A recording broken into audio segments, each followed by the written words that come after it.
السلام علیکم ورحمۃ اللہ وبرکاتہ۔ یہ وظیفہ بہت بابرکت اور فضیلت والا ہے۔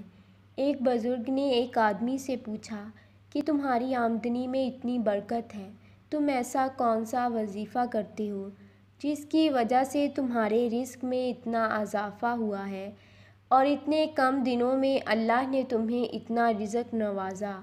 تو وہ شخص کہنے لگا، میں روزانہ یہ تسبیح کرتا ہوں جس کی وجہ سے میرا رزق اتنا وسیع ہو گیا۔ یہ عمل آپ کو 2 راتوں میں دولت سے مالا مال کر دے گا۔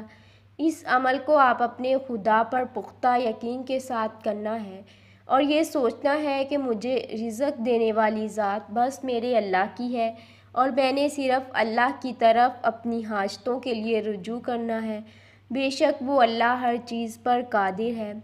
رات کو عشاء کی نماز سے فارغ ہو کر آپ نے اس وظیفہ کو کرنا ہے۔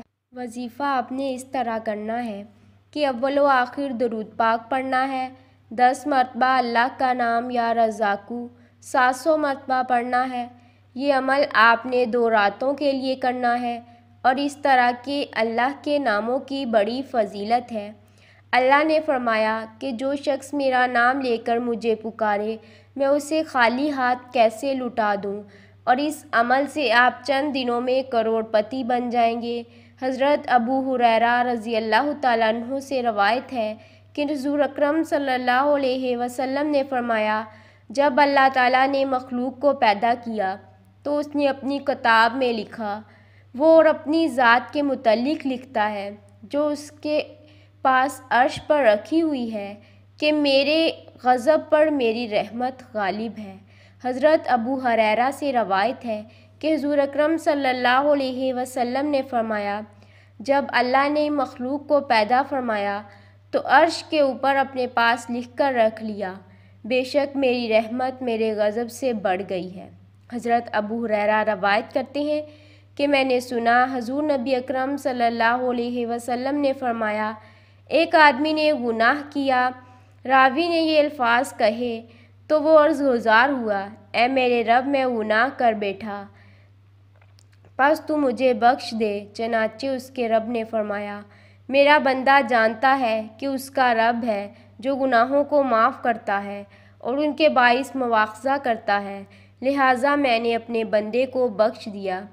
اس کے بعد جب تک اللہ نے چاہا وہ گناہ سے باز رہا، پھر اس نے گناہ کیا تو اس نے عرض کیا، اے میرے رب میں گناہ کر بیٹھا، پس مجھے بخش دے۔ اللہ فرماتا ہے کہ میرا بندہ جانتا ہے کہ اس کا رب ہے جو گناہ معاف کرتا اور ان کے باعث مواخذہ کرتا ہے، پس میں نے اپنے بندے کو پھر بخش دیا۔ پھر وہ ٹھہرا رہا جب تک اللہ نے چاہا، پھر اس نے گناہ کیا اور کبھی یہ کہا کہ مجھ سے گناہ ہو گیا۔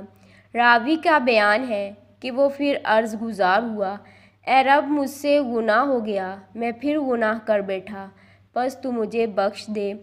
چنانچہ اللہ نے فرمایا کہ میرا بندہ جانتا ہے کہ اس کا رب ہے جو گناہ معاف کرتا اور ان کے سبب پکڑتا ہے، لہٰذا میں نے اپنے بندے کو تیسری دفعہ بھی بخش دیا۔